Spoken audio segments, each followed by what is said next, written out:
ನಮಸ್ಕಾರ. ರಾಜ್ಯದ ಎಲ್ಲ ಪದಾಧಿಕಾರಿಗಳೇ, ನೀವು ಮಾಡಿರುವುದು ಒಳ್ಳೆಯ ಕೆಲಸ. ಯಾಕಂದರೆ 4,500 ಪರವಾನಗಿ ಭೂಮಾಪಕರ ಒಂದು ಮನಸ್ಸಿನ ನೋವುಗಳನ್ನು ನೀವು ಬಗೆಹರಿಸಿದಿರಿ. ಯಾಕಂದರೆ 4 ತಿಂಗಳಿಂದ ನಿಮಗೆ ಸತತವಾಗಿ ಬೆಂಬಲ ನೀಡಿದಂತಹ 4,500 ಪರವಾನಗಿ ಭೂಮಾಪಕರ ಯಾವುದೇ ರೀತಿಯ ನಿರ್ಧಾರ ತೆಗೆದುಕೊಳ್ಳಲ್ಲದೆ ನೀವು ಸ್ಟ್ರೈಕ್ ಮಾಡುವಕ್ಕಿಂತ ಮುಂಚೆ ನೀವು ಬೆಂಬಲ ತೆಗೆದುಕೊಳ್ತೀರಿ. ಸ್ಟ್ರೈಕ್ ಮಾಡ್ತಿರಲಿಲ್ಲಂತೆ. ವಾಪಸ್ ತಗೊಳ್ಳುವ ಸಂದರ್ಭದಲ್ಲಿ ನಮ್ಮ ಬೆಂಬಲ ಯಾಕೆ ತೆಗೆದುಕೊಳ್ಳಲ್ಲ? ನೀವು ಹೋದ್ರಿ, ನಾನು ಇಲ್ಲ ಅನ್ನೋದಿಲ್ಲ, ನಾವು ಬೆಂಬಲ ಇದ್ದೇವೆ, ನಾವು ಸ್ಟ್ರೈಕಲ್ಲಿ ಕೊಟ್ಟಿದ್ದೆವು. ಆದರೆ CM ಟೇಬಲಿಗೆ ಹೋದ ನಂತರ ಬಂದು ಅರ್ಜೆಂಟಲ್ಲಿ ನೀವು ವಾಪಸ್ ತಗೊಳ್ಳುವ ಅನಿವಾರ್ಯ ಏನಿತ್ತು?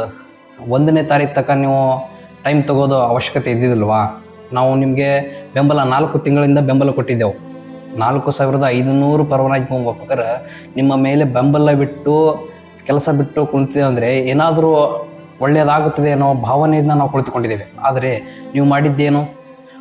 2 ತಾಸಿನಲ್ಲೇ 4 ತಿಂಗಳ ನಡೆದಂತಹ ಒಂದು ಮುಷ್ಕರವನ್ನು ನಾಶ ಮಾಡಿಟ್ರಿ.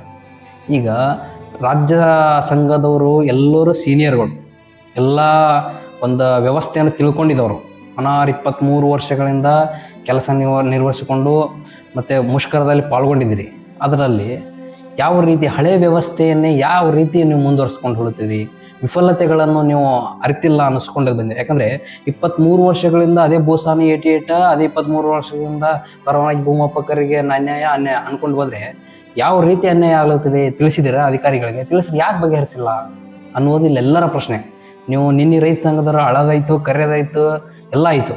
ಇನ್ನೊಂದು ನಮ್ಮ ಬೆಂಬಲ ಇನ್ನೊಂದು ಏನು ಅನಿವಾರ್ಯ ಅಂದರೆ, ನಮಗೆ ಭೂಮಾಪಕರು ಅಷ್ಟೇ ನಾವು ಮುಷ್ಕರದಲ್ಲಿ ಪಾಲ್ಗೊಂಡಿದ್ದರೆ 6 ಗಂಟೆಗೆ ನಮ್ಗೆ ಎಲ್ಲರೂ ಒದ್ದು ಓಡಿಸ್ತಿದ್ರು. ಆದರೆ ರೈತ ಸಂಘದ ಬೆಂಬಲದೊಂದಿಗೆ ನಾವು 7:30 ತನಕ ಕುಳಿತುಕೊಂಡಿದ್ದೆ. ಅಂದರೆ ನಾನು ರೈತ ಸಂಘದ ರೈತ ಸಂಘದ ಅಧ್ಯಕ್ಷರಿಗೆ ನಾನು ಚಿರಋಣಿಯಾಗಿರ್ತೇವೆ. ಯಾಕಂದರೆ ಈ ಪರವಾನಗಿ ಭೂಮಾಪಕರ ನೋವುಗಳನ್ನು ಅರಿತವರು ರೈತ ಸಂಘದವರು, ಆದರೆ ಪದಾಧಿಕಾರಿಗಳಲ್ಲ, ರಾಜ್ಯ ಸಂಘದ ಪದಾಧಿಕಾರಿಗಳಲ್ಲ. ಅರಿತಿದರೆ ಅವರು 1ನೇ ತಾರೀಕು ತನಕ ಮುಷ್ಕರವನ್ನು ಮುಂದುವರಿಸಿ ಒಂದು ಡಿಸಿಷನನ್ನು ತೆಗೆದುಕೊಳ್ತಿದ್ರು. ಯಾಕಂದರೆ ಎಲ್ಲ ಜಿಲ್ಲಾಧ್ಯಕ್ಷರ ಮತ್ತು ಎಲ್ಲ ತಾಲೂಕು ಅಧ್ಯಕ್ಷರ ಬೆಂಬಲ ಇಲ್ಲದೆ ಯಾವ ರೀತಿ ಮುಷ್ಕರವನ್ನು ವಾಪಸ್ ತಂದ್ರಿ? ಅವ್ರು ನಮಗೆ ಕಮಿಷನರ್ ಬಂದಿದ್ರು, ಅವ್ರು ಬಾಯಿ ಮಾತಲ್ಲಿ ಇದು ಕೊಡ್ತೀನಿ ಅದು ಕೊಡ್ತೀನಿ, ಯಾರ್ದು ಬರಹ ರೂಪದಲ್ಲಿ ಕೇಳಿದಿರಾ? ಅವ್ರು ಏನು ಕೊಡ್ತಾರಂತ ಕೇಳಿದ್ರಿ? ಈಗ ನಾವು ನಾಳೆಯಿಂದ ಕೆಲಸ ಮಾಡ್ತೇವೆ, ಆದರೆ ಅವ್ರು ಯಾವುದೇ ರೀತಿ ನಮಗೆ ವ್ಯವಸ್ಥೆಯನ್ನು ಮಾಡಿಕೊಡ್ಲಿಲ್ಲ ಅಂದರೆ ನೀವು ಜವಾಬ್ದಾರಾಗಿರ್ತೀರಾ? CM ಅವರು ಹೇಳಿದ್ರು ಕೆಲಸ ಮಾಡಿರಿ ಅಂತ. ನೀವು 1ನೇ ತಾರೀಕು ತನಕ ಟೈಮ್ ತಗೋದು ನಿಮ್ಗೆ ಅವಶ್ಯಕತೆ ಇತ್ತು? ಇಲ್ಲ. ಯಾಕಂದರೆ ಎಲ್ಲ ತಾಲೂಕು ಅಧ್ಯಕ್ಷರ, ಎಲ್ಲ ಜಿಲ್ಲಾಧ್ಯಕ್ಷರ ಬೆಂಬಲದಿಂದೇ ಮುಷ್ಕರವನ್ನು ಪ್ರಾರಂಭಿಸಿದೆವು. ಆದರೆ ನೀವು ಯಾರದೇ ಬೆಂಬಲ ಇಲ್ಲದೆ ನೀವು ಮುಷ್ಕರವನ್ನು ವಾಪಸ್ ತೋತೀರಂದರೆ ಯಾವ ರೀತಿ ನೀವು ನಮಗೆ ತುರ್ತಾಗಿ ಕಮಿಷನರ್ ಅವರು ಯಾವ ರೀತಿ ನಮಗೆ ಜೀವನ ನಿರ್ವಹಣೆಗೆ ವ್ಯವಸ್ಥೆಯನ್ನು ಮಾಡಿಕೊಡ್ತಾರಂದರೆ ಲೆಟರ್ ಹೆಡ್ನಲ್ಲೇ ನೀಡಬೇಕು. ಯಾಕಂದರೆ 4 ತಿಂಗಳಿಂದ ನಮ್ಮ ಜೀವನ ಅತ್ಯಂತ ಜೀತ ಪದ್ಧತಿಯನ್ನು ಹೋಗಲಾಡಿಸುವ ಉದ್ದೇಶದಿಂದವೇ ನಾವು ಮುಷ್ಕರವನ್ನು ಮಾಡ್ತಿದ್ದೆವು. ಆ ಕಾರಣದಿಂದ 4 ತಿಂಗಳಿಂದ ಕೆಲಸ ನಿರ್ವಹಿಸಿಲ್ಲ. ನೀವು 2 ತಾಸಿನಲ್ಲಿ ಕೆಲಸ ನಿರ್ವಹಿಸುವಂತೆ ಲೆಟರ್ ಹೆಡ್ ಹಾಕ್ತೀರಿ. ಒಂದು ವ್ಯವಸ್ಥೆ ಯಾವ ರೀತಿ ವ್ಯವಸ್ಥೆ ಅಂತ ಒಂದಿನ ಲೆಟರ್ ಹೆಡ್ ಹಾಕಿದ್ದೀರಾ? ನೀವು ಕೆಲಸ ನಿರ್ವಹಿಸುವಂತೆ ಲೆಟರ್ ಹೆಡ್ ಹಾಕಿದ್ದೀರಿ, ಆದರೆ ಈ ರೀತಿ ವ್ಯವಸ್ಥೆ ಐತಿ ಅಂತ ನೀವು ಲೆಟರ್ ಹೆಡ್ ಹಾಕಿದ್ದೀರಾ? ಹಾಕಿಲ್ಲ. ಜಿಲ್ಲಾಧ್ಯಕ್ಷರು ಯಾವುದೇ ರೀತಿ ಇನ್ಫಾರ್ಮೇಷನ್ ಕೊಟ್ಟಿದ್ದಾರಾ? ಫೈಲ್ ಇಷ್ಟು ಹೆಚ್ಚು ಮಾಡ್ತಿದ್ದಾರಾ? ಯಾವ ರೀತಿ ಮಾಡಾಮಿ? ಈ ಇಷ್ಟಿಷ್ಟು ಸೌಲಭ್ಯಗಳು ದೊರಕಿದಾವ? ಯಾವ ರೀತಿ ದೊರಕಲ್ತಾವ? ನಮಗೆ ನಿನ್ನೆ ಕಮಿಷನರ್ ಬಂದಿದ್ರು, ಅವರು ಬಾಯಿ ಮಾತಲ್ಲೆಲ್ಲ ಅವ್ರು ಲೆಟರ್ ಹೆಡ್ನಲ್ಲಿ ನಿಮ್ಗೆ ಏನಾದರೂ ಕೊಟ್ಟಿದ್ದಾರಾ? ರಾಜ್ಯ ಸಂಘಕ್ಕೆ ಕೊಟ್ಟಿದ್ರೆ ಇಮಿಡಿಯೇಟ್ಲಿ ಆಗಿ ನಮಗೆ ಮಾಹಿತಿಯನ್ನು ತಿಳಿಸ್ಬೇಕು. ನಮ್ಗೆ ಯಾವ ರೀತಿ ಜೀವ ಭದ್ರತೆ ಐತಿ? ಈಗ ಹಲವಾರು ಜನರು ಸಾವನ್ನಪ್ಪಿದ್ದಾರೆ, ಅವ್ರಿಗೆ ಯಾವ ರೀತಿ ನೀವು ದೊರಕಿದ್ರಿ? ಕಮಿಟಿ ರಚನೆ ಮಾಡ್ತಾರಂತೆ, ಎಲ್ಲ ಸೀನಿಯರ್ ಕಮಿಟಿ ರಚನೆ ಮಾಡ್ಕೋತೀರಿ. ಅಲ್ಲಿ ಏನು ಮಾಡ್ತೀರಿ ನೀವು? ಒಬ್ಬರಾದರೂ 2023 2024ನೇ ಬ್ಯಾಚ್ನವ್ರು ಯಾರಾದರೂ ಪದಾಧಿಕಾರಿಗಳಿಗೆ ಅಥವಾ ಯಾರಾದರೂ ಸಂಘಟನಾ ಕಾರ್ಯದರ್ಶಿಗಳಿಗೆ ಇನ್ನಿತರ ಯಾವುದಂತ ವ್ಯವಸ್ಥೆಯನ್ನು ಕಲ್ಪಿಸಿದ್ದೀರಾ? ಎಲ್ಲರೂ ಸೀನಿಯರ್. ಏನು ಮಾಡ್ತಿದ್ದೀರಿ ನೀವು? ನಮಗೆ ಗೊತ್ತಿಲ್ಲ. ಆದರೆ ನೀವು ರಾಜ್ಯ ಸಂಘದಲ್ಲಿ ಇರ್ಬೋದು, ಹಳೆ 2023ರಿಂದ ಕಾರ್ಯನಿರ್ವಹಿಸೋದಂದ್ರೆ ನಾವು ಅದು ಇಲ್ಲ. ನಿಮ್ಮ ಮೆಂಟಲಿ ಯಾವ ರೀತಿ ನಮಗೆ ಸೌಲಭ್ಯಗಳನ್ನು ಕಲ್ಪಿಸ್ಕೊಡ್ಬೇಕು ಅನ್ನೋದು ಇಂಟೆನ್ಷನ್ ಆಯಿತಾ? 4 ತಿಂಗಳಿಂದ ನೀವು ಕೆಲಸ ನಿರ್ವಹಿಸಿಲ್ಲ ಅಂತ ಹೇಳಲ್ಲ, ನಾನು ಕೆಲಸ ನಿರ್ವಹಿಸಿದ್ದೀರಿ. ಅದರಲ್ಲಿ ಹೊಸ ಆಲೋಚನೆಗಳಿಗೆ ನೀವು ಯಾಕೆ ಅವಕಾಶ ಕೊಡೋದಿಲ್ಲ? ಹಲವಾರು ಜನರು ಬೆಂಬಲ ಆಗಿ ನಿಂತಿದ್ದಾರೆ, ಅದಕ್ಕೆ ನೀವು ಸಹಕರಿಸಬೇಕು. ಅದು ಬಿಟ್ಟು ನಾವು ಅದೇ ಕಾರ್ಯದರ್ಶಿ, ಅದೇ ಜಿಲ್ಲಾಧ್ಯಕ್ಷ, ಅದೇ ರಾಜ್ಯಾಧ್ಯಕ್ಷ, ಯಾವ ರೀತಿ ನಿಮ್ದು ವ್ಯವಸ್ಥೆ? ನನಗೆ ಒಂದೇ ಮಾತಲ್ಲ, ಇಡೀ 4,500 ಪರವಾನಗಿ ಭೂಮಾಪಕರ ಒಂದೇ ಉದ್ದೇಶ, ಯಾಕೆ ವಾಪಸ್ ತೊಂದ್ರಿ? ಮತ್ತು ಎಲ್ಲ ಜಿಲ್ಲಾಧ್ಯಕ್ಷರ, ತಾಲೂಕು ಅಧ್ಯಕ್ಷರ ಒಪ್ಪಿಗೆ ಇಲ್ಲದೆ ಮತ್ತು ಕಮಿಷನರ್ ಅವರು ನಮಗೆ ಯಾವ ರೀತಿ ಸೌಲಭ್ಯಗಳನ್ನು ದೊರಕಿಸಿಕೊಡ್ತಾರೆ ಅನ್ನುವ ಉದ್ದೇಶವಿಲ್ಲದೆ ನೀವು ಯಾವ ರೀತಿ ವಾಪಸ್ ತಂದ್ರಿ? 4 ತಿಂಗಳ ಮಾಡುವ ಅವಶ್ಯಕತೆ ಏನಿತ್ತು? ನೀವು ಫೈಲಿಗೆ ಹೆಚ್ಚು ಮಾಡೋಕ್ಕೋ ಉದ್ದೇಶ ಇದ್ದರೆ 4 ತಿಂಗಳು ಯಾಕೆ ಮಾಡ್ತಿದ್ದೀರಿ? 4 ತಿಂಗಳಿಂದ ನಮಗೆ ಯಾಕೆ ಈ ಪರಿಸ್ಥಿತಿ ತರ್ತಿದ್ರಿ? ಈ ಜೀತ ಪದ್ಧತಿ ಹೋಗಲಾಡಿಸುವ ಉದ್ದೇಶದಿಂದವೇ ಎಲ್ಲರೂ 4 ತಿಂಗಳಿಂದ ನಿಮ್ಮ ಮುಷ್ಕರಕ್ಕೆ, ನಿಮ್ಮ ಅನುಕೂಲತೆ ನಮ್ಮ ಮುಷ್ಕರಕ್ಕೆ ನಾವು ಪಾಲ್ಗೊಂಡಿದ್ದೆವು. ಆದರೆ ನೀವು ಏಕವಾಗಿ ನೀವು ಮುಷ್ಕರವನ್ನು ಹಿಂತೆಗೆದುಕೊಳ್ತೀರಿ ಅಂದರೆ ಇದರ ಅರ್ಥವೇನು ನಮಗೆ ತಿಳಿಸಬೇಕು. ಮತ್ತು ಕಮಿಷನರ್ ಬಂದಿದ್ದರು, 3 ತಾಸು ನಿಂತಿದ್ದಾರೆ, ನಾನು ನಿಲ್ಲನ್ನಲ್ಲ. ಅವರು ನಮಗೆ ಯಾವ ರೀತಿ ಸೌಲಭ್ಯ ದೊರಕಿಸ್ಕೊಡ್ತಾರೆ? ಹಲವಾರು ಕಿಲೋಮೀಟರ್ 500 600 ಕಿಲೋಮೀಟರ್ ಬಂದ ದುಡಿದು ಇಲ್ಲಿ ಯಾವುದೇ ರೀತಿಯಂಥ ಸೌಲಭ್ಯಗಳು ದೊರಕದೆ ಯಾವ ರೀತಿ ದುಡಿಬೇಕು? 4 ತಿಂಗಳಿಂದ ಕೆಲಸ ಬಿಟ್ಟರೆ ಯಾಕೆ ಬಿಟ್ರೆ ಅಂತ ನಿಮ್ಗೆ ಗೊತ್ತೈತಾ? ನೀವು ಖಾಯಮಾತಿ ಅಂದ್ರೆ ಖಾಯಮಾತಿ ಮಾಡಲಿ ಅಂದರೆ ಕನಿಷ್ಠ ವೇತನ ಕೂಡ ಅನ್ಬೇಕು. ನೀವು ಅದು ಬಿಟ್ಟು 2,000 ರೂಪಾಯಿ ಕೊಳ್ಳುತ್ತಾರ, 2,500 ರೂಪಾಯಿ ಕೊಳ್ಳುತ್ತಾರ. ಅದು ಅಂದರೆ ಅದು ಬಾಯಿ ಮಾತಲ್ಲಿ ಹೇಳಿದ್ರೆ ಆಗ್ತೈತಾ? ಯಾವ ಪರವಾನಗಿ ಭೂಮಾಪಕರಿಗೆ 4,500 ಪರವಾನಗಿ ಭೂಮಾಪಕರಿಗೆ ಯಾರಿಗೆ 2,000 ಅಥವಾ 2,500 ರೂಪಾಯಿ ಫೈಲಿಗೆ ನೀಡುವಂತೆ ನಿಮ್ಗೆ ಯಾರಾದ್ರು ಒತ್ತಾಯಿಸಿದಾರಾ? ಅದಕ್ಕೆ ಯಾರಾದ್ರದ್ದು ಅಭಿಪ್ರಾಯ ಕೇಳಿದಿರಾ? ಯಾವ ಒಬ್ಬ ಪರವಾನಗಿ ಭೂಮಾಪಕನು ಹೇಳುವುದಿಲ್ಲ ನನಗೆ 2,000 ಕೊಡ್ರಿ, 2,500 ರೂಪಾಯಿ ಕೊಡ್ರಿ ಅಂತ. ಅವ್ರಿಗೆ ಕೇಳುವುದು ಕನಿಷ್ಠ ವೇತನ, ಸಮಾನ ಕೆಲಸ, ಸಮಾನ ವೇತನ, ಖಾಯಮಾತಿ ಅನ್ನುವುದು ನಮ್ಮ ತಲೆಯಲ್ಲೂ ಇಲ್ಲ. ಆಲ್ಮೋಸ್ಟ್ ಅಲ್ಲಿ ಹೇಳಬೇಕಾದ್ರೆ ಕನಿಷ್ಠ ವೇತನ ಅಥವಾ ಸಮಾನ ಕೆಲಸಕ್ಕೆ ಸಮಾನ ವೇತನ ಕೊಡುವಂತೆ ಎಲ್ಲರ ಉದ್ದೇಶ ಐತಿ. ಮತ್ತು ಅದು ಇರಲಿಲ್ಲ, ಟೈಮ್ ತಗೊಂಡು ರೈತ ಸಂಘದ ಗೌರವಾಧ್ಯಕ್ಷರ ಗುರೂಜಿ ಅವ್ರು ಹೇಳ್ತಿದ್ದಾರೆ 45 ಡೇಸ್ ಅಂತೆ. 45 ಡೇಸ್ನಲ್ಲಿ ಮಾಡುವಂಥ ಕೆಲಸಗಳು ಏನು ಅನ್ನೋದು ಯಾರಾದರೂ ತಿಳಿಸಿದ್ದೀರಾ? ಕಮಿಟಿ ರಚನೆ ಮಾಡ್ತೀರಾ? ಕಮಿಟಿ ಯಾರ್ಯಾರು ಇರ್ತೀರಿ ನೀವು ಕಮಿಟಿಯಲ್ಲಿ? ಅದು ನೀವು ಎಲ್ಲ ಅದೇ ಮತ್ತೆ ಸೀನಿಯರ್ ಅದೇ ಇತ್ತಂದ್ರೆ ಯಾರ ರೀತಿ ಆಗೋದಿಲ್ಲ. ನಮ್ಮ ಇದು ಪ್ರಕಾರ ಹೇಳಬೇಕಾದ್ರೆ ನೀವು ಯಾರ್ಯಾದ್ರೂ ಒಬ್ಬರಿಗಾಲಿ ಜೂನಿಯರ್ ವ್ಯಕ್ತಿಗಳು ತಗೋಬೇಕು, ಕಂಪಲ್ಸರಿ ತೊಂದರೆ ಮಾತ್ರ ಬಗೆಹರಿತೈತಿ. ಅದೇ ರೀತಿ ನೀವು ಸೀನಿಯರ್ಗಳೇ ಇದು ಬಗೆಹರಿಸಿ ಯಾವುದಾದ್ರೂ ಹಲವಾರು ವಿಷಯಗಳು ನಿಮ್ಮ ತಲೆಯಲ್ಲಿವೆ, ಇನ್ನೂ ಆದರೂ ಯಾವುದೇ ಪರವಾನಗಿ ಭೂಮಾಪಕರು ತಿಳಿದಿಲ್ಲ.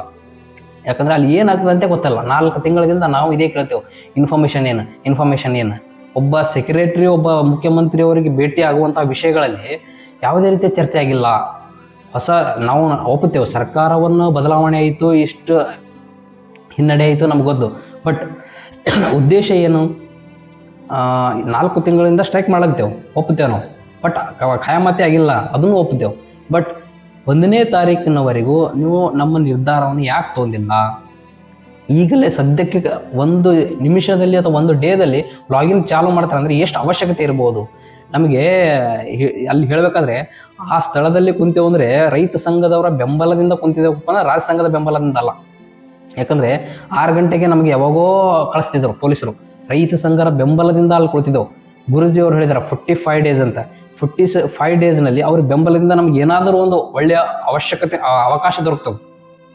ಇನ್ನೊಂದು ಎಲ್ಲರೂ ತಿಳಿದ್ರು, ಗುರುಜಿ ಅವರು ಕೇಳ್ತಿದ್ದಾರೆ 45 ಡೇಸ್ನಲ್ಲಿ ನೀವು ಅವರಿಗೆ ಸೌಲಭ್ಯವನ್ನು ದೊರಕದಿದ್ದರೆ ನಾವು ಮತ್ತೆ ಮುಷ್ಕರವನ್ನು ಭಾಗಿಯಾಗ್ತೇವಿದ್ದಾರೆ. ಮಾನ್ಯ ಅಧ್ಯಕ್ಷರೇ, ಅವ್ರ ಬೆಂಬಲಕ್ಕೆ ಯಾಕೆ ನಿಲ್ಲಿಲ್ಲ ನೀವು? ಕಮಿಷನರ್ಗೆ ಕೇಳದಿತ್ತು, ನಮ್ಗೆ ಯಾವ್ಯಾವ ಸೌಲಭ್ಯಗಳು ದೊರಕಿಸ್ಕೊಡ್ತೀರಿ, ಲೆಟರ್ ಹೆಡ್ನಲ್ಲಿ ಕೊಡ್ರಿ, ನಾವು ಕೆಲಸ ನಿರ್ವಹಿಸ್ತೇವೆ ಅಂತ.